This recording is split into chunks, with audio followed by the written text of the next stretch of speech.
नमस्कार, NTV news में आपका स्वागत है। मैं हूं साक्षी। पेश है आज की प्रमुख हलचल।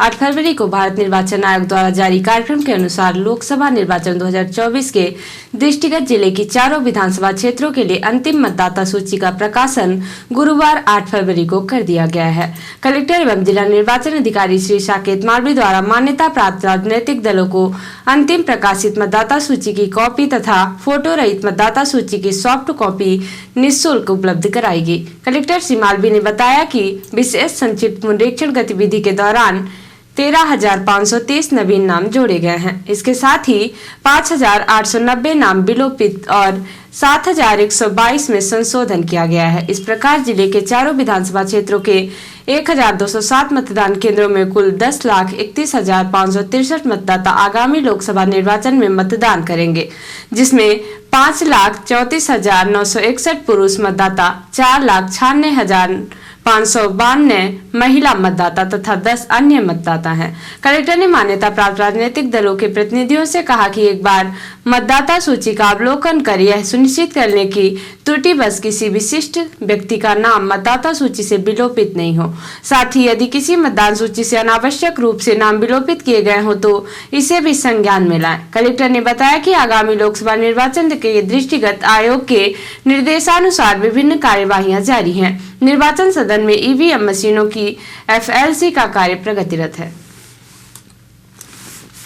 विगत वर्षों की तरह इस वर्ष भी 8 फरवरी को वैश्य महासम्मेलन मध्य प्रदेश युवा इकाई जिला सीधी द्वारा वैश्य महासम्मेलन मध्य प्रदेश के संस्थापक स्वर्गीय वैश्य श्री नारायण प्रसाद जी गुप्ता नाना जी की पुण्य स्मृति में सीधी जिला अस्पताल स्थित ब्लड बैंक में रक्तदान महादान संकल्प दिवस के तहत रक्तदान किया गया।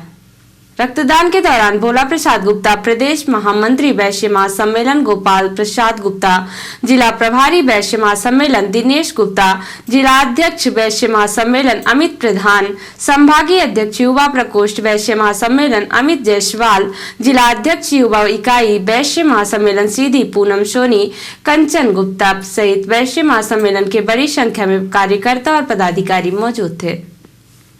रक्तदान के दौरान वैश्य महासम्मेलन के पदाधिकारियों ने एनटीवी न्यूज को नाना जी की पुण्य स्मृति में रक्तदान किए जाने के उद्देश्यों की जानकारी दी और कहा कि परेशानी और मुसीबत के दौरान रक्त की आवश्यकता होने पर लोग वैश्य महासम्मेलन से संपर्क कर सकते हैं। हम सदैव सेवा के लिए तत्पर हैं।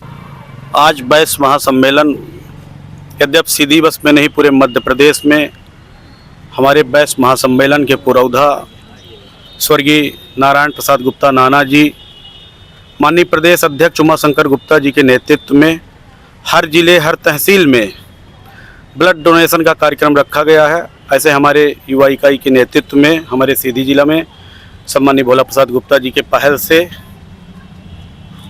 ये ब्लड डोनेशन का कार्यक्रम रखा गया है, जो अभी कुछ लोग दे चुके हैं, कुछ लोग देने वाले।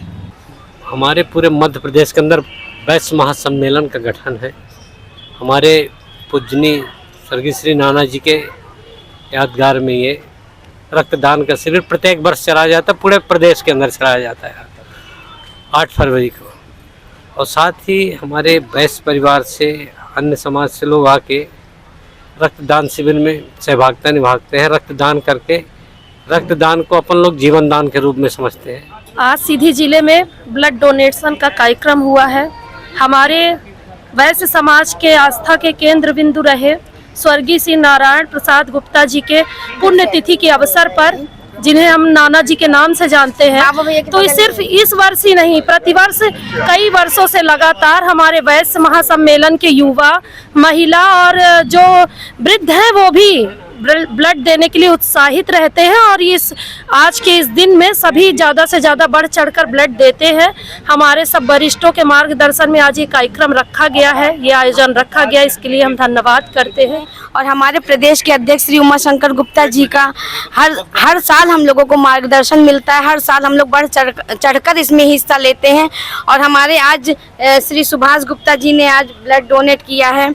बहुत ही खुशी की बात है और हम लोग सभी महिलाओं ने भी ब्लड डोनेट किया है। धीरे धीरे हम लोग इसकी संख्या और बढ़ाएंगे ताकि किसी को अगर ज़रूरत पड़े तो कभी किसी को ये नहीं है कि हम नहीं दे सकते या कोई भी कभी मजबूरी में किसी की निधन ना हो सके, इसलिए हम लोग इसके लिए हमेशा आगे आएंगे। धन्यवाद।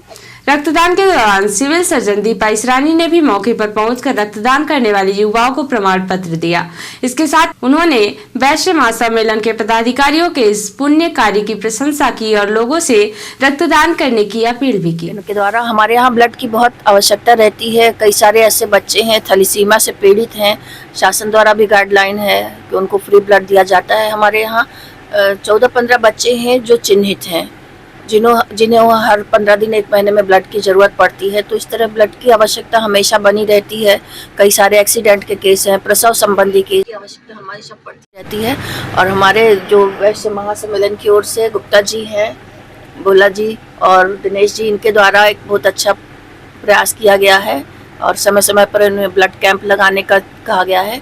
और ब्लड देने से कोई दिक्कत नहीं होती है। जो अगर एक बार किसी ने ब्लड दिया है तो 3 माह बाद पुनः दे सकता है। और 9 फरवरी को पूरे सीधी जिले की प्राथमिक विद्यालयों में विशेष गुणवत्ता युक्त शिक्षा को लेकर विशेष कार्यक्रम किए जाएंगे, जिसमें बच्चों के अभिभावक विद्यालय में मौजूद रहकर अपने बच्चों की शिक्षा के स्तर का परीक्षण करेंगे। इसके साथ ही बच्चों के खेलकूद के कौशल प्रदर्शन को भी देखेंगे। 9 फरवरी को पूरे जिले भर के प्राथमिक शालाओं में होने वाले इस विशेष कार्यक्रम के संबंध में जिला समन्वयक शिक्षा राजेश तिवारी ने NTV इंडिया न्यूज को जानकारी दी। राज्य शिक्षा केंद्र के निर्देशानुसार जिले के माननीय कलेक्टर महोदय और माननीय मुख्य कार्यपालन अधिकारी महोदय के मार्गदर्शन जिले के सभी प्राथमिक विद्यालयों में FLN मेला के नाम से कल एक मेला आयोजित किया जाएगा, जिसमें पहली से तीसरी तक के बच्चों के अभिभावकों विशेषकर माताओं को आमंत्रित किया गया है। और इसका उद्देश्य ये है कि हम बच्चे की पढ़ाई का स्तर, बच्चे की पढ़ाई की उपलब्धि और उसमें जो कमी है उनकी माताओं को अवगत कराएंगे। और अवगत कराने के साथ साथ बच्चा उनका किस स्टेज में है, जैसे मान लीजिए उससे काका बन रहा है, पहाड़ा बन रहा है, वो खेल में कहाँ है, गाने में कहाँ है, उसकी और गतिविधि क्या है, ये सारी गतिविधि कराई जाएगी बच्चे के माँ के सामने। और कराने के बाद एक रिपोर्ट कार्ड हमें राज्य शिक्षा केंद्र से मिला है और उस रिपोर्ट कार्ड में जैसे बच्चे से जोड़ माँ के सामने कराया जाएगा, जब बच्चे से घटाव उसके माँ के सामने कराया जाएगा, पहाड़ा उसके सामने कराया जाएगा, माँ भी बैठेगी, बच्चा भी बैठेगा और शिक्षक बैठेगा, तीनों एक साथ बैठ के एक एक बच्चे की गतिविधि करा करके और उस रिपोर्ट कार्ड में भर करके और उसके माँ को प्रदान किया जाएगा कि आपका बच्चा इस लेवल पर है। और ये भारत सरकार के राष्ट्रीय NCERT के द्वारा एक गतिविधि आयोजित की जा रही है और मैं समझता हूँ कि ये बच्चों का आकलन करके उसको अभिभावकों को ये बताया जाएगा और फिर अभिभावकों का भी सहयोग उसके उन्नति में, उसके शैक्षिक गुणवत्ता में दिया जाएगा। और पूरे जिले में सभी स्कूलों में लगभग 1720 स्कूलें हैं हमारी, 1720 स्कूलों में एक साथ आयोजित किया जा रहा है। कल पूरा प्रशिक्षण दिया गया है। ये कितने बजे से? ये 10:30 बजे से सुबह, जैसे विद्यालय शुरू होगा तो 10:30 से शुरू हो जाएगा। अब माध्यमिक शिक्षा मंडल भोपाल द्वारा हायर सेकेंडरी सर्टिफिकेट परीक्षा का आयोजन 6 फरवरी से 5 मार्च 2024 तक किया जा रहा है। हायर सेकेंडरी कक्षा 12वीं की परीक्षा में दूसरे दिन जिले के 63 परीक्षा केंद्रों में अंग्रेजी विषय की परीक्षा आयोजित हुई, जिसमें 12,231 दर्ज छात्रों में से 12,042 विद्यार्थी परीक्षा में उपस्थित रहे। 189 विद्यार्थी परीक्षा में शामिल नहीं हुए। कोई भी नकल प्रकरण दर्ज नहीं किया गया। परीक्षा में कानून व्यवस्था बनाए रखने, परीक्षा की पवित्रता बनाए रखने एवं विश्वसनीयता सुनिश्चित करने के लिए कलेक्टर साकेत मालवी द्वारा 11 पैनल गठित किए गए हैं। SDM गोपत बनास द्वारा पनमार परीक्षा केंद्र का निरीक्षण किया गया। जिला शिक्षा अधिकारी डॉक्टर प्रेमलाल मिश्रा द्वारा उत्कृष्ट रामपुर नैकिन बघवार बहुउद्देशीय कन्या रामपुर नैकिन परीक्षा केंद्र का औचक निरीक्षण किया गया। डॉक्टर DN दुबे सहायक संचालक द्वारा भरतपुर अमिलई बघवार परीक्षा केंद्र का निरीक्षण किया गया। महिला बाल विकास अधिकारी श्री RC त्रिपाठी द्वारा पनवार सिमरिया हनुमानगढ़, जबकि सहायक आयुक्त आदिवासी विकास विभाग डॉक्टर DK द्विवेदी द्वारा टमसार कुश्मी कमच पोडी का निरीक्षण किया गया। रिपोर्टर हिमायत रौतेला ने बताया कि पर्यटन मंत्री सत्यपाल महाराज की गरिमामयी उपस्थिति में पर्यटन विभाग एवं IRCTC के मध्य देश के विभिन्न क्षेत्रों से राज्य के अल्पज्ञात गंतव्यों के लिए एक विशेष पर्यटक ट्रेन मानसखंड एक्सप्रेस चलाए जाने के लिए अनुबंध किया गया है। पर्यटन विभाग की ओर से डॉक्टर हरीश रेड तौलिया अपर मुख्य कार्यकारी अधिकारी तथा IRCTC की ओर से समूह महाप्रबंधक सुनील कुमार द्वारा अनुबंध पर हस्ताक्षर किए। माननीय मंत्री ने जानकारी देते हुए बताया कि पर्यटन विभाग की यह महत्वाकांक्षी योजना है, जिससे हमारे राज्य के सुदूरवर्ती मंदिर, गंतव्य स्थान, डेस्टिनेशन अब रेल की कनेक्टिविटी से जुड़ जाएंगे। उन्होंने कहा कि आने वाले पर्यटक श्रद्धालु ट्रेन के गंतव्य स्थल के बाद बस सर्विस के जरिए अपने गंतव्य स्थानों तक पहुंचकर दर्शन कर सकेंगे। मानसखंड एक्सप्रेस ट्रेन के संचालन हेतु हुए करार के अनुसार उत्तराखंड पर्यटन विकास परिषद का खर्च सालाना 5 करोड़ के लगभग होगा। इस ट्रेन में 500 यात्री एक साथ सफर कर सकेंगे। ट्रेन के सभी यात्री डब्बे 2 AC है। साथ ही ट्रेन में भोजन की व्यवस्था भी होगी। और अब पेश है प्रादेशिक हलचल। कांग्रेस ने राज्यपाल से की मुख्यमंत्री की शिकायत, कहा हमारे साथ हो रहा पक्षपात। हरदा मामले में सीएम बोले विस्फोट देख लगा, आतंकी घटना तो नहीं। कैलाश विजयवर्गीय बोले छिंदवाड़ा से शिवराज सिंह को लड़ा सकते हैं चुनाव। और पटाखा फैक्ट्री में ब्लास्ट की घटना के एक दिन बाद आदित्य सिंह हरदा के नए कलेक्टर होंगे। अभिनव चौकसी को हरदा SP बनाया गया। और अब पेश है राष्ट्रीय हलचल। राहुल गांधी बोले नरेंद्र मोदी जी OBC नहीं पैदा हुए, कहा वे गुजरात की तेली जाति में जन्मे, भाजपा ने इसे 2000 में OBC दर्जा दिया।